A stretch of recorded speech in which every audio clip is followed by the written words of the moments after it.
C'est ça ou dis-moi pour faire. Bonsoir à tous et bienvenue dans cette édition régionale. Je suis ravie de vous retrouver. Voici les titres de l'actualité de ce lundi. Une panne de moteur, c'est la... Les suites de l'accident d'avion hier à Anse-Bertrand, l'appareil de type Cessna d'Air Anti-Express affrété par la compagnie Air Caraïbes a dû se poser, je vous le rappelle, en urgence peu après son décollage. Il semble qu'une panne de moteur soit à l'origine de l'incident. La brigade de gendarmerie du transport aérien et l'aviation civile étaient sur place ce matin pour comprendre les circonstances de ce crash. Ludivine Guiollet et Rémi de France. Enquête en cours également dans l'affaire de la profanation de tombes à Saint-Louis de Marie-Galante. Les services judiciaires poursuivent leurs investigations pour en savoir plus sur les circonstances exactes de cet acte. Une autopsie du corps dont les mains ont été coupées sera pratiquée demain. Elle permettra d'en savoir plus sur la nature de cet acte, rituel vaudou ou autre. Par ailleurs, la municipalité a décidé de renforcer la sécurité aux abords du cimetière. Même si beaucoup ont retrouvé leur classe la semaine dernière, ce lundi était placé sous le signe de la rentrée, la vraie pour bon nombre d'élèves. Rentrée aussi pour beaucoup de travailleurs. Pour s'en rendre compte, il suffisait de regarder les routes ce matin. La reprise des activités a entraîné le retour des embouteillages. Les autorités en charge des infrastructures routières entendent y remédier. Voyez ce reportage de Steve Prudent et Ronnie Maletti. Et la semaine dernière, ce sont surtout les plus petits qui ont retrouvé les bancs de l'école. Intéressons-nous ce soir aux étudiants qui ont repris eux aussi le chemin de leur campus. Illustration à Saint-Claude où l'Université des Lettres et Sciences Humaines est toujours en chantier.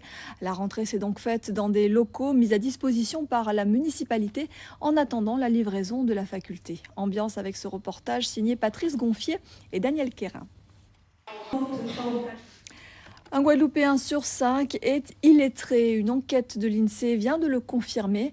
Réalisée entre 2008 et 2009, cette étude dresse un état des lieux édifiant.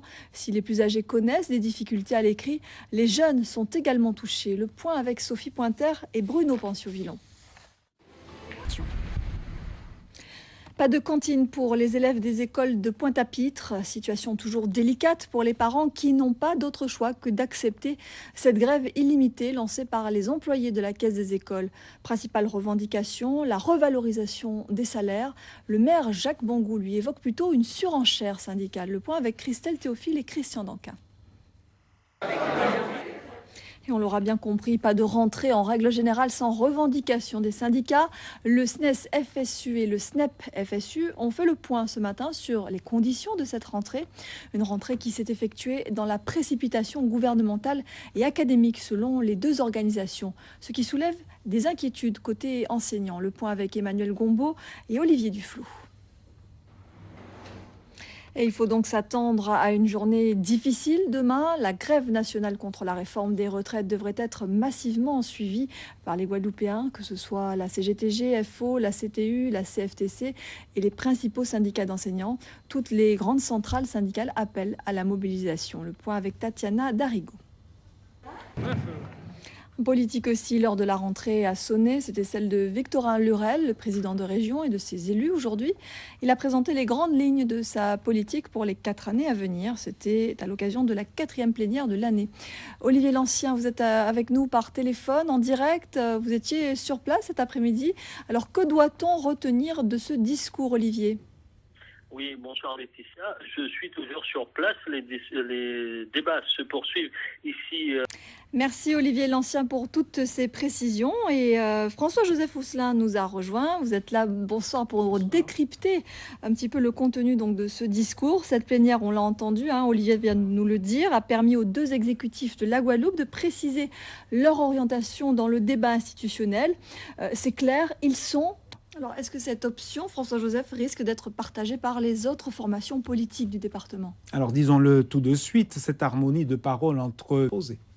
Merci beaucoup François-Joseph pour cette analyse et on va parler de quelqu'un que vous avez bien connu, que vous connaissez bien, Maurice Alcindor, que l'on a bien connu comme chanteur dans les années 60 et 70, également animateur en Martinique. Il vient de faire ses au revoir à ses auditeurs. Sa dernière émission sur Radio Martinique, c'était ce week-end, la fin d'une très longue aventure pour l'animateur, chansonnier et humoriste. À plus de 80 ans, l'heure de la retraite a sonné. Delphine Besse, William Zevina. Une bonne retraite à Maurice donc. Alors on parle de sport avant de refermer ce journal, de football plus précisément avec ce match qui opposera la France à la Bosnie-Herzégovine demain à Sarajevo. Le Guyanais Florent Malouda et le Martiniquais Gaël Clichy devraient être reconduits dans le 11 de départ. Pour cette rencontre capitale, l'impératif de résultat semble avoir pris le dessus sur le projet de jeu. Massiré Correa, Fabienne Léon, RFO Paris.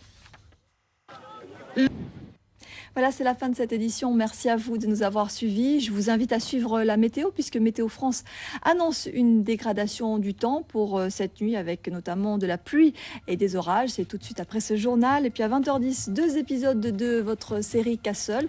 21h45, un documentaire plus que d'actualité. Vive la retraite. Gérard Burin a suivi des Français de tous horizons à toutes les étapes de leur passage à la retraite, de la vie active au lâcher-prise final. Et puis en radio, ce soir, vous pourrez suivre en direct la veillée de Jo Clémence, disparu, vous le savez, la semaine dernière. Grande figure du créole, c'est donc sur Radio Guadeloupe ce soir. Demain, l'info revient à 13h avec Laura Séné. Nous, on se retrouve à 19h. Merci et très belle soirée. C'est ça ou dis-moi pour faire. Tout le monde. Aïe papa, tout. C'est ça ou dis-moi pour faire. Moi qu'à descendre la rue fatale.